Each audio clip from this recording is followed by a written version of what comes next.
Randonneuse, randonneur, bienvenue sur ma chaîne.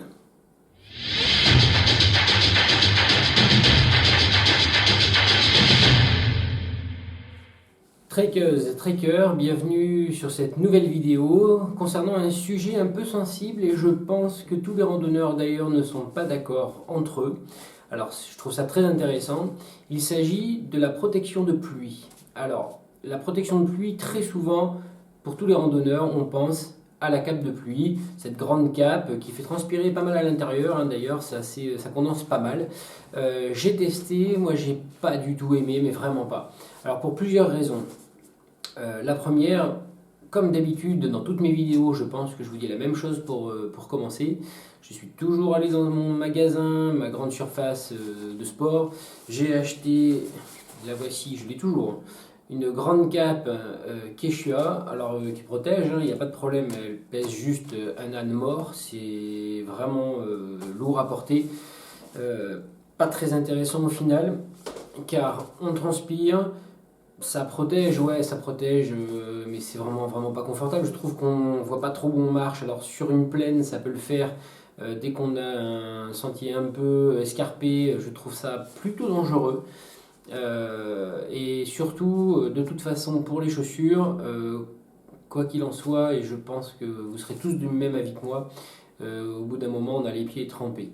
Donc, j'ai pas vraiment un bon souvenir de ce truc-là. Alors, comme aussi dans toutes mes vidéos, je vous le dis, je suis allé dans un autre magasin généraliste. J'ai acheté une cape de pluie beaucoup plus légère, celle-ci.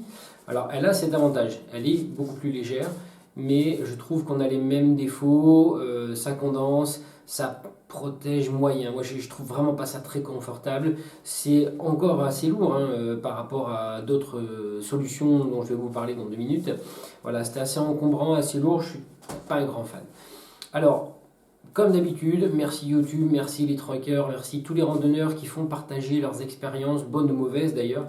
Et là, cette fois-ci, j'ai un peu pompé sur Trek Attitude. Donc je pompe un peu à droite à gauche hein, sur tout ce qui est possible.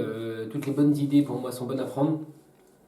J'ai revu entièrement ma protection de pluie, c'est-à-dire les chaussures, on oublie, c'est mort. Les sacs étanches pour mon sac à dos, vous avez pu le voir dans une vidéo, j'ai compartimenté mon sac grâce à des sacs étanches, donc toutes mes affaires sont au sec. Donc je n'ai pas besoin de cape de pluie pour protéger mon sac. Et ensuite, j'ai juste un vêtement de pluie. Alors, d'habitude, je vous dis que je fais toujours une erreur. Grande surface. Très léger. Alors, c'est pas un vêtement de pluie de randonneur, c'est un vêtement de pluie de trailer. Donc, c'est extrêmement léger. Ça protège vraiment pas mal. Je suis assez content de cette formule-là. Et en fait, en ayant simplement mon vêtement de pluie sur moi, mes affaires au sec, voilà, je peux marcher suffisamment longtemps pour aller m'abriter. Étant donné que je suis toujours en trek sur plusieurs jours et que du coup j'ai ma tente, j'ai de quoi me mettre au sec et à l'abri en cas de vraiment forte intempérie. Voilà, si c'est pour la journée, ça suffit amplement. De toute façon, le soir, je suis au sec, je rentre chez moi, il n'y a pas de problème. Mais en ce qui concerne mes treks, ce vêtement de pluie me protège suffisamment longtemps pour pouvoir me mettre soit au sec dans un abri, soit carrément planter la tente et me mettre au sec dans la tente. Voilà, tout ça, c'est un concept général de protection de pluie. Comment se mettre au sec, c'est vraiment quelque chose qui était important pour moi.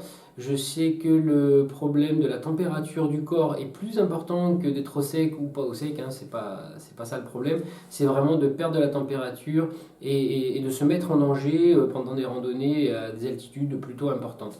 Voilà, donc ça c'est vraiment quelque chose d'important pour moi. J'ai beaucoup réfléchi et au final ce petit vêtement de pluie est très léger, très peu encombrant. Il est juste à portée de main au cas où. J'ai qu'à le prendre, le mettre, je remets le sac et je repars. Et il y en a pour à peu près 30 secondes. Voilà, mettez-moi en commentaire si vous le souhaitez vos techniques. Si vous avez quelque chose d'ailleurs de plus intelligent encore, je suis preneur. Moi je trouve que cette formule est plutôt intéressante. Voilà, j'espère que cette vidéo vous aura été utile.